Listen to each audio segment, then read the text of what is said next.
About two terms, that is atoms and molecules.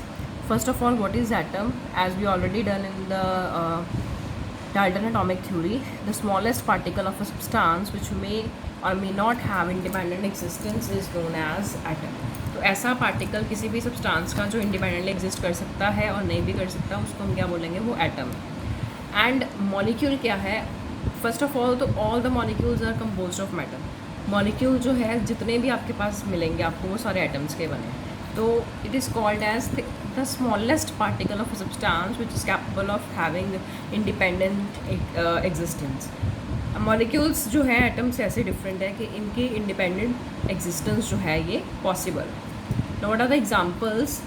All the noble gases, argon, xenon, neon, so on, all are atoms because they exist as Ar, Xe, neon आ गया तो Ne, krypton आ गया Kr, and so on. And some of the metals like platinum, Pt, silver, Ag, gold, copper, etc. Now examples of molecules: oxygen, chlorine, bromine, nitrogen, and so on. Next, before going further, molecules are of two types, that is homoatomic and heteroatomic. Homoatomic molecule is that molecule in which there is a same kind of atoms present. जब भी molecule का formation होगा और उसमें एक ही kind के atoms मिलेंगे, like O2 तो दो O है, मतलब एक ही एलिमेंट के एटम है. Cl2 तो एक ही एलिमेंट के एटम्स है. जब एक ही एलिमेंट के एटम्स आपके किसी मॉलिक्यूल में प्रेजेंट होते हैं, हम बोलेंगे वो आपका molecule homoatomic in nature. And in same manner अगर आपके पास हेट्रोटॉमिक है तो इसमें डिफरेंट काइंड ऑफ एटम्स जो हैं, different kind of atoms present होंगे to form molecule. Like in water there is hydrogen and oxygen, in carbon dioxide there is carbon and oxygen, ammonia में nitrogen और हाइड्रोजन है. और ऐसे आपके पास कितने सारे एग्जाम्पल्स आ जाएंगे heteroatomic molecules. Now as we know वो atom too is a kind of matter. तो मैटर क्या था, हमने स्टडी करा, कोई भी ऐसा चीज़ जिसके पास अपना मास है, जो स्पेस ऑक्यूपाई कर सकता है, या फिर हमारे 5 में से कोई भी एक्सटेंस इसको फील करे. तो अगर हमने उसी एटम का मास निकालना है तो हमें क्या करना होगा? हमें पता है कि इसका साइज़ बहुत ज़्यादा स्मॉल है. तो इतना स्मॉल साइज़ का जो मास है कैलकुलेट करने के लिए हमें कोई स्टैंडर्ड ऑफ रेफरेंस चाहिए होता है कि हम इसका मास कैलकुलेट कर रहे हैं, लेकिन हमने इसको रेफ़र जो है इससे करा था. तो हमने वो जो स्टैंडर्ड ऑफ रेफरेंस है ना, अब वो चूज़ इसको करना है, उस एलिमेंट को स्टार्टिंग पे लिया गया जिसका एटॉमिक मास कैलकुलेट करना ईजी था, and that was hydrogen. Hydrogen जो था, इसका एटॉमिक मास कैलकुलेट करना बहुत ईजी था, इसलिए स्टार्टिंग पे इसी को as a standard of reference choose किया गया अलग अलग एलिमेंट्स के एटॉमिक मासेस को फाइंड आउट करने के लिए. So because of the lightest element known, hydrogen को फिक्स किया गया फर्स्ट स्टैंडर्ड ऑफ रेफरेंस के लिए, ताकि हम बाकी एलिमेंट्स के एटम्स का मास कैलकुलेट कर सकें. तो यहाँ से हमारे पास एक टर्म आया एटॉमिक मास. अब बिकॉज कि हमारे पास एटम का साइज स्मॉल है, तो एटॉमिक जो इसका मास होगा वो भी स्मॉलर आएगा.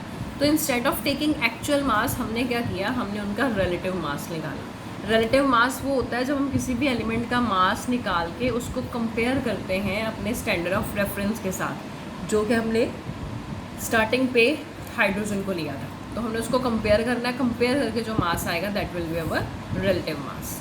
नाउ स्टैंडर्ड एटम हमने अलग अलग टाइम पे अलग अलग लिए. सबसे पहले हमारा हाइड्रोजन आया. तो how do we define it?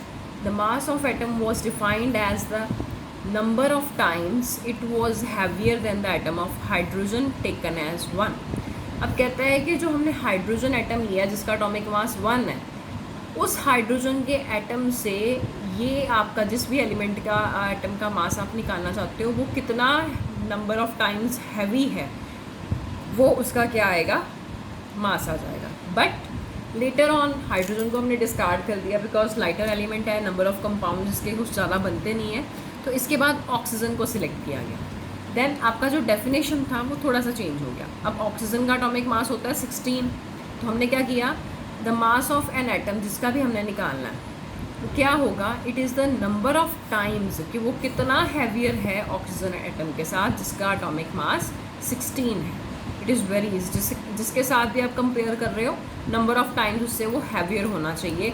जितने नंबर ऑफ टाइम्स हैवियर होगा वही उसका एटॉमिक मास आ जाएगा.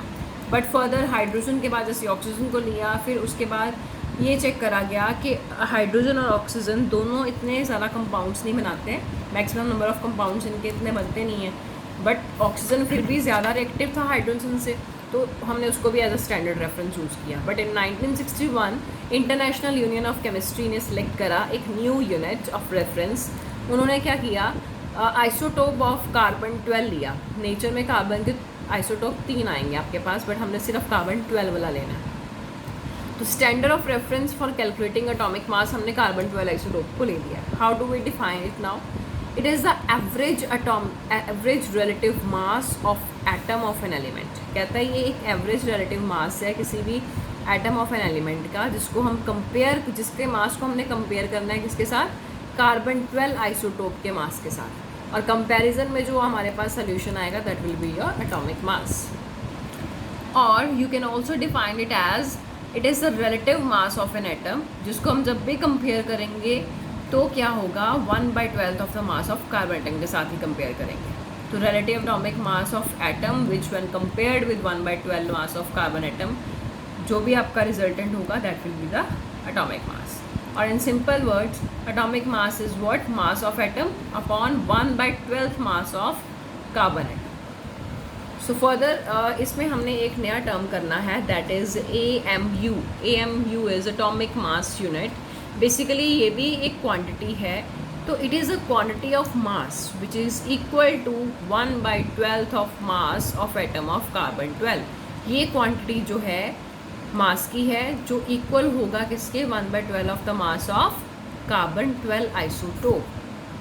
नेक्स्ट नाउ यहाँ पे जो 1 AMU है ये कितने ग्राम्स के इक्वल होता है? 1.66 इंटू 10⁻⁻24 ग्राम्स के इक्वल होता है। आपने ये लर्न करना है। नेक्स्ट, अगर हमने सपोज कर लो इसको यूज़ करके हाइड्रोजन का मास कैलकुलेट करना है, तो क्या करेंगे? मास ऑफ 1 हाइड्रोजन एटम वो होता है इतना, ये प्रूवन है साइंटिफिकली। बट कहता है कि यहाँ से हमें अगर देखें तो इतने ग्राम्स को अगर हम लें तो वो 1 AMU बनाता है। तो अगर इतने ग्राम लेंगे तो कितने AMU आएंगे वो हमने निकाल लेना है। तो हेयर इज यूनिटरी मेथड आपने अप्लाई करना है, आपके पास आएगा 1.008। That means atomic mass unit में आपका जो एटॉमिक मास आएगा हाइड्रोजन का, जिसको हम कंपेयर कर सकते हैं कार्बन 12 आइसोटोप के साथ, दैट विल बी 1.008। आपके प्रोडक्ट टेबल्स में ऐसे पॉइंट्स में लिखे होते हैं सारे atomic masses. So we take 1 generally.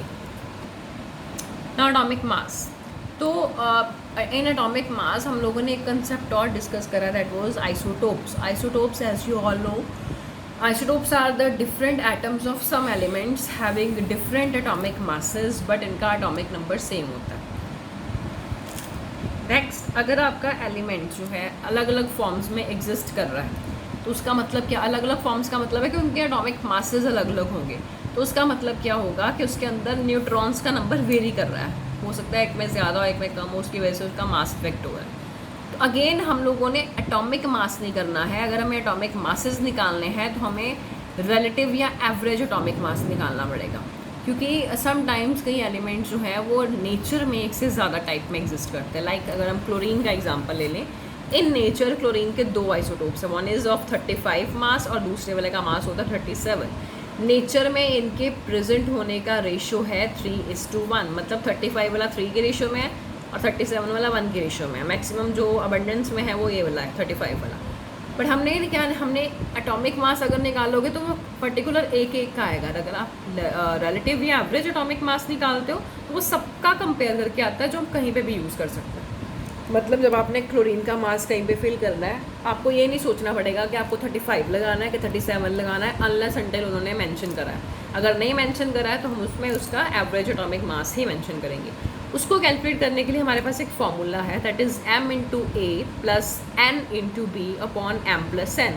यहाँ पे जो हमारे पास m है ये रेशो होता है फर्स्ट आइसोटोप का। ओके, जैसे हमारे पास यहाँ पे 2 आइसोटोप है ना, तो ratio of the first isotope कितना रेशो था? 3 था, वो करेंगे अलग से। A हो गया atomic mass of first isotope, N हो गया रेशियो ऑफ सेकेंड आइसोटोप और B हो गया atomic mass of second isotope. Now by putting up the values, हमने ये जो सॉल्व करा है क्लोरीन के लिए करा है, तो उसका रेशो 3:1 था। तो फर्स्ट आइसोटोप का रेशो आ गया 3, यहाँ पे मैंने वैल्यू पुट कर दी 3। एटॉमिक मास था 35 प्लस दूसरे का रेशो 1 था इंटू 37। m+n में 3+1 कर दिया, इसको सॉल्व आउट करो, उसमें 35.5 आपके पास आ जाएगा ना। यहाँ पे एटॉमिक मास जो है हमारे पास क्लोरीन का वो आया 35.5। तो हम जब भी हमारे न्यूमेरिकल सॉल्यूशंस को कैलकुलेट करते हैं उनमें सब में हमने क्या करना है, 35.5 ही चूज़ करना है। तो इसमें आपका आ गया 35.5, यहाँ पे सॉल्व कर लेना है इसको, it will be 142 and on solving you will get 35.5। यहाँ पे मैंने यू लगाया, यू मतलब होता है यूनिट्स, अपने भी इसमें ग्राम्स मैंने लिखा हुआ है। नेक्स्ट इज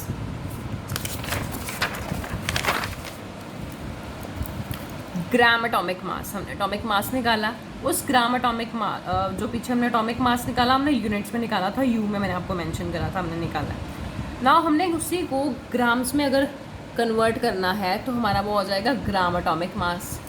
एटॉमिक मास किसी भी एलिमेंट का ग्राम में एक्सप्रेस करें तो वो हो जाता है gram atomic mass. For example मेरे पास मास ऑफ ऑक्सीजन है तो मैंने बोला वो 16 एटॉमिक मास यूनिट के इक्वल है, बट मैं उसको 16 ग्राम के इक्वलेंट भी लिख सकती हूँ, क्योंकि जो उसके वैल्यू एटॉमिक मास यूनिट में होगी वही वैल्यू उसकी ग्राम्स में आने वाली है।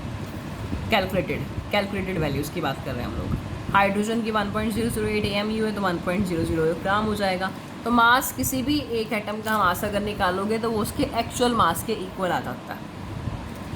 Next is molecular mass. Molecular mass क्या है, आपके पास सपोज कर लो एक मॉलिक्यूल है, उस मॉलिक्यूल के अंदर एलिमेंट के कितने एटम्स प्रेजेंट हैं सबका टोटल निकाल दो, वो आपके पास मॉलिक्यूलर मास देके जाएगा। आप लोग ये कर चुके हो इन योर लोअर क्लासेस।